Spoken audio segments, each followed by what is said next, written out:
Hi, my name is Patrice. I am a totally cool person with a disability who could do most anything. Patrice always sees the best side of life. Patrice is a big magnet for people. If it can be done, she will do it. I really love Garry. He's everything. I just looked at her and I said, would you like to be my wife? If you get married and you're collecting a Social Security benefit, your benefit will be cut. We have to have it. We'd never be able to pay for the bills. I don't take anything for granted. To us. To us. You're a part-time lover and a full-time friend. The monkey on your back is the latest trend. I don't see what anyone can see in anyone else. People think people with disabilities have no value. You need to tell your story and people can listen and say, this is why benefits are extremely important. I don't see what anyone can I see. want to get married. I want to be able to live in the same house as my spouse. Here is the church and They can stop us from getting married, they can stop us from living together, but they're never gonna stop us from loving each other. This law needs to change, and we're going to do what we have to do to make this happen. Patrice is good at making dreams come true. Who wants to get married? Here's something else, you know that? Yeah. Good evening, and welcome to tonight's Real Progress event, where we will be screening Patrice, the movie, a documentary about a disabled woman who intends to marry her disabled fiancé, and the joy and happiness they are able to create in their life, even while dealing with formidable barriers. My name is Mia Ives Rubley, and I am the Senior Director for the Disability Justice Initiative. I'm sincerely sorry that I couldn't be there in person, and I'm so appreciative of colleagues who are staffing tonight's event. Here at the Center for American Progress, staff are dedicated to improving the lives of all Americans through bold, progressive ideas.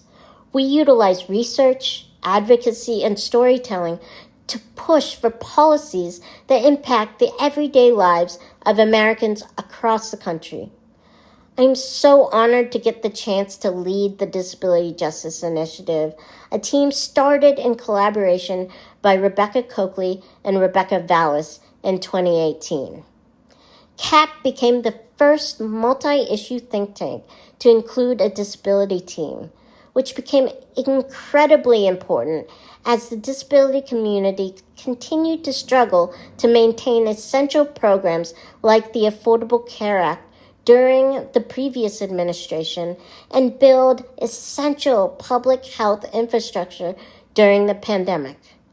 1 in 4 people have a disability, and disability is becoming more pervasive due to long COVID, aging, and the crumbling of the healthcare system. Now, more than ever, disabled people need to have venues to tell their stories and advocate for policies that won't just support themselves, but the communities that they live in. Thank you so much for coming out to this screening. I'll turn it over to my friend and moderator, Rachel Eisenberg, Managing Director for the Rights and Justice Department, to kick off this fantastic panel. Thank you, Mia, for those kind words and for introducing what this incredible panel that we have with us today. I'm honored to be able to introduce them to you briefly, but we're going to reserve as much of our time for them to share their stories with you. So first, I'll introduce Patrice Jetter. She is a disability rights advocate, crossing guard and athlete, and she's one of the subjects of the film. And we're honored to have her with us today. Next to her is Innbo Shim. She's an award-winning film and television producer whose work encompasses themes of social justice and human complexity. She has produced documentary and narrative films with many festival premieres and also nonfiction projects as well. We also have, a pause for applause. We also have Ted Passon. He is an award-winning director who created and directed the critically acclaimed docuseries Philly DA about my hometown, as well as multiple episodes of the Netflix series Warren Stories. He has also written and directed over 8 children's television shows and is the co-founder of All Ages Productions. And we also have with us Garry Wickham. He is also a disability rights advocate, Patrice's partner, and also a subject of the film that we're all here to learn about and to see.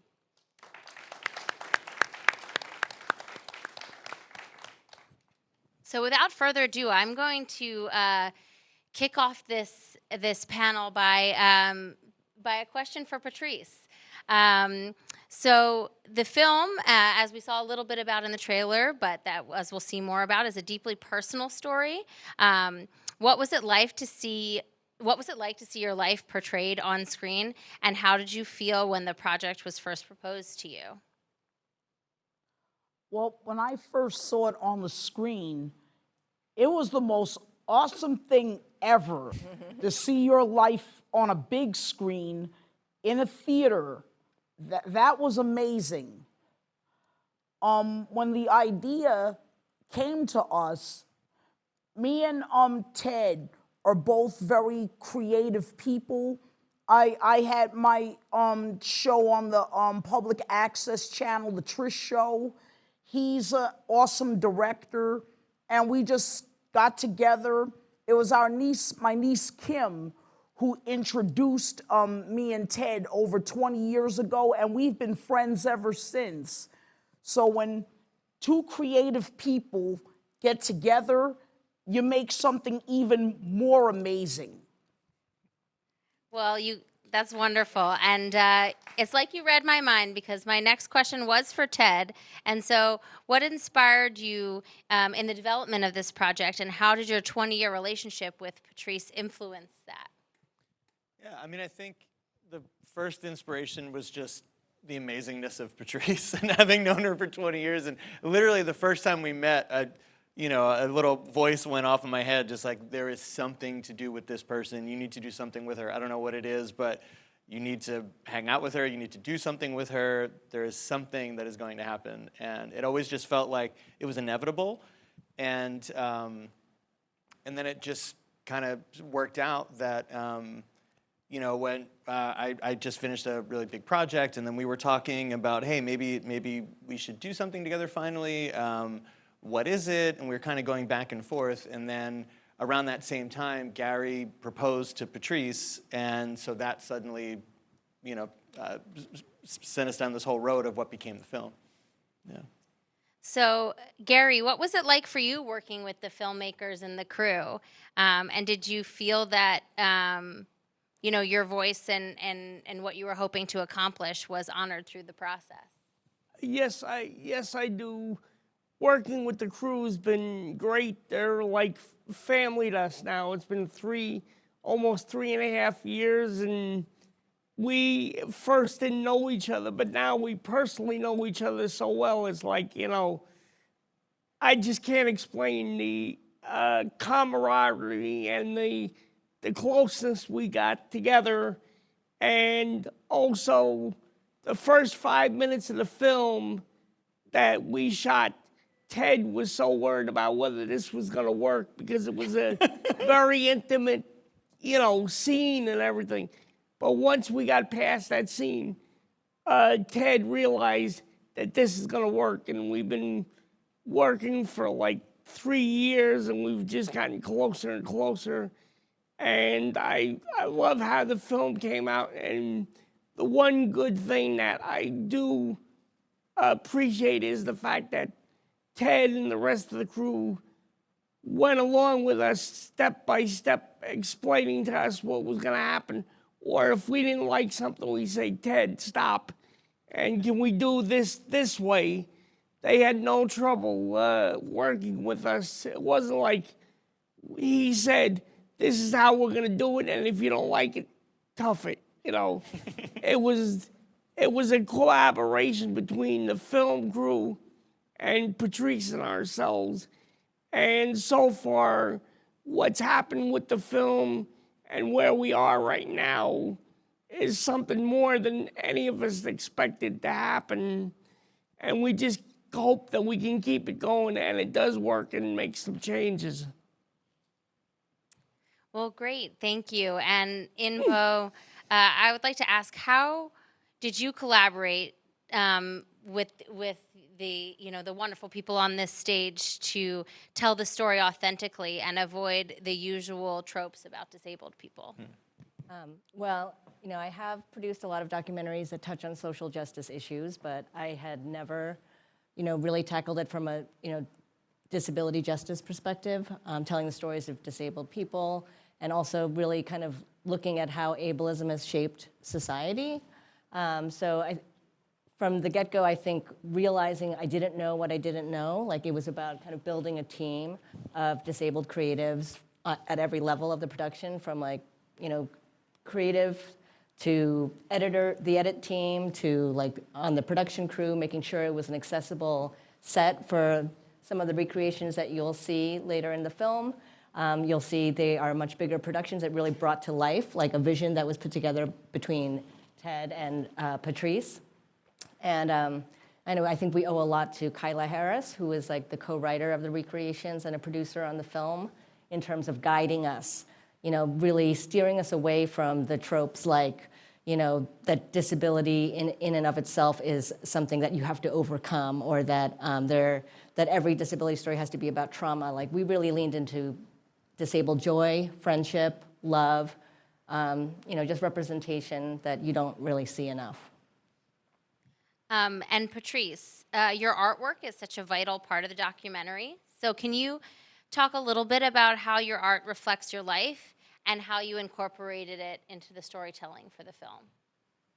Well, I was one of the first kids when the Johnson administration began the Head Start program. So I was one of the first kids that got to go to Head Start. And we had all kinds of cool stuff like finger paints, clay. They didn't care if you got dirty. My mom was an obsessive compulsive clean freak, and she could spot a speck of dust within a quarter of a mile radius. She was the type that would put you in white play clothes, tell you to go outside and play, but don't get dirty. And because I got exposed to this stuff at a young age, I saw that by creating with these tools, I was really good at it. And I just continued to keep working at it. Because I was bullied a lot, I used my art as a way of feeling happy. And everything that I draw is bringing happiness to other people. And when me and Ted got together on this project, I never imagined to see what I saw on the screen. And it's like the best thing ever, without giving it all away in the plot. So as folks have already mentioned, the film emphasizes joy and resilience, despite the barriers that many who are part of this story have faced. So Garry, how do you maintain your optimism, and what advice do you want to give to others who face similar challenges? Just have to keep fighting, and you have to want to make the change and see things change, because if we don't do it, who is? Somebody has to step up and try and make changes, and so far it's heading in the right direction. I just hope it goes all the way through, because to be honest with you, until I met up with Patrice over 35 years ago, I was the kind of person where I wanted change and things, and I'd say this has to change, but I was willing to just let it go, and I'd rather sit back in the shadows and let somebody else do it. But after meeting her and falling in love with her and finding out we couldn't get married without losing anything that we have already had, like our benefits and everything, I finally said, I have to step forward. Something has to be done to change this, if not for us, for people in the future, because it's just not right. Why should we be any different than you or you or you because we're disabled? We just want the same thing you guys want. Well, thank you for that, Garry. And that was my very next question, which I'd like to ask to everyone, which is, we know that navigating public benefits is extremely difficult, in particular for people with a disability, just as you discussed. And so why is it important for the public to watch this documentary and learn about the difficulties disabled people face around accessing the services and the supports that they need? So why is this message important to you? Well, Patrice, if you the want to one thing is a lot of people don't realize how hard it is until they have an accident or a stroke and they become disabled themselves. And that's when they realize how hard it is to get services, that everything has lengthy waiting list, constantly filling out thousands of forms, and if you forget to dot one I across one T, not only do you get denied, instead of them just letting you cross the T's and dot the I on the one form, they make you do the whole thing all over again. And they don't realize how hard that is. Same thing with a lot of the people in Congress. I would love to see any of them have to reserve a paratransit bus to go to a meeting at the Capitol, only to find out we don't run that late, or we don't go, you're outside the catchment area, or have to live off $1,000 a month and figure that out on your own. Yeah, I think one of the things that the film really tries to do is show the spectrum of barriers that so many disabled Americans face, whether it's transportation or fundamental human rights like wanting to marry your partner or to have joy in your life without having to face all these obstacles on a daily basis. So I think for us, it's really about raising awareness, because what we found is that despite the fact that 1 in 4 Americans are disabled, so many people don't know about these laws. So many people don't know about these barriers. And I think that is the biggest obstacle, like just awareness and the kind of galvanizing the public will to push for this is why these bills have just continued to languish in Congress for many years. Does anyone else want to chime in? I don't have it. That's all good. That's all good. Trish has covered about everything. All right. Well, there is one thing I didn't cover. It's not just people with disabilities.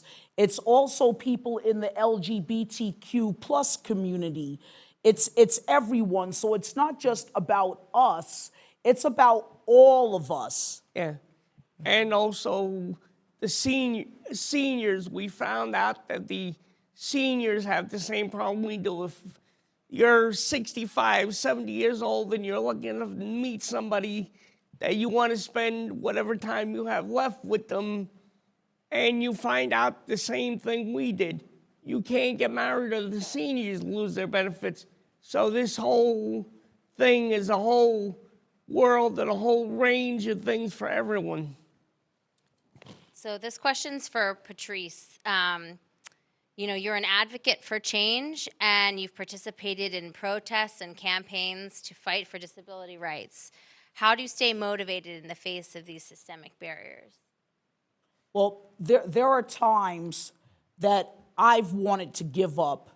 I've gone to town halls, I'm sure like some of you guys have, and you notice how they sit there, they smile, They shake their head, agree with what you're saying. Well, thank you, Ms. Jeter. That was very enlightening. We will see what we can do. When in reality, what they're saying to you is, I just wish she would just shut up and get off the podium. And that's what makes it feel really hard, especially when you go to fight against budget cuts. They listen and then cut the programs anyway. So it just feels so dejecting at times. But if I give up, it's a sign of a defeat. And I'm not giving up. I'm going to make sure that my friends don't give up.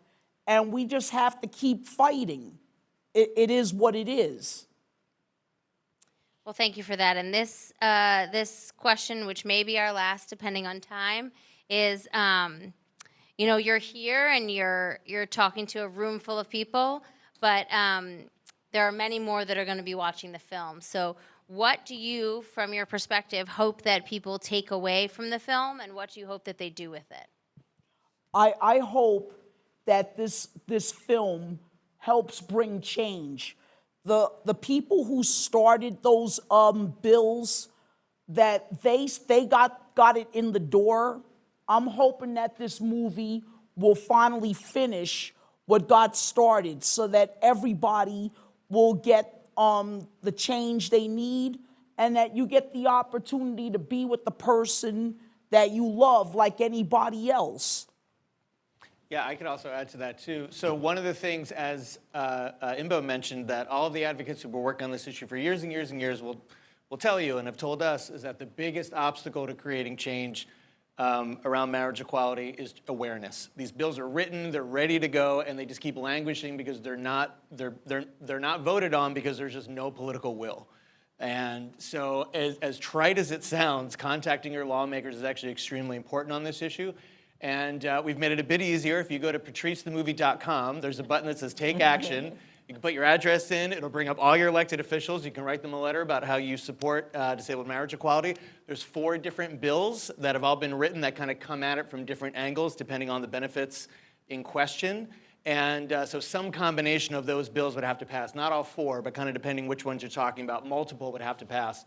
But yeah, you can go on the website. You can let your elected officials know.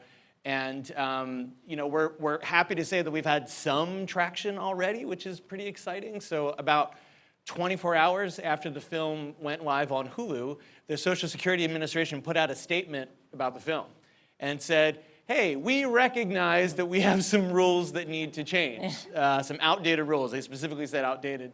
And they were basically like, you know, we want to remind people that we just enforce the rules. It's Congress that makes the rules, but we stand ready to help them change these rules as soon as they, are willing to do it. And it was exciting because it was the first time the Social Security Administration has ever admitted that this is wrong and a problem, which is great. And it's also the first time they've ever put any pressure, even polite pressure, on Congress to do something about it, which is great because it also creates a little bit of political cover for any people in Congress who might have been on the fence about this. So it helps push this forward, and as much as we can get the word out about this issue, there actually is bipartisan support, if you can believe it. It's one of the few things. But this should be possible. So, yeah. Well, I'm getting the nod that we are ready to transition to the film, but before we do that, I would want to first thank all of the panelists for being here with us tonight, sharing your stories with us. We're so excited to watch the film as a group. Thank you.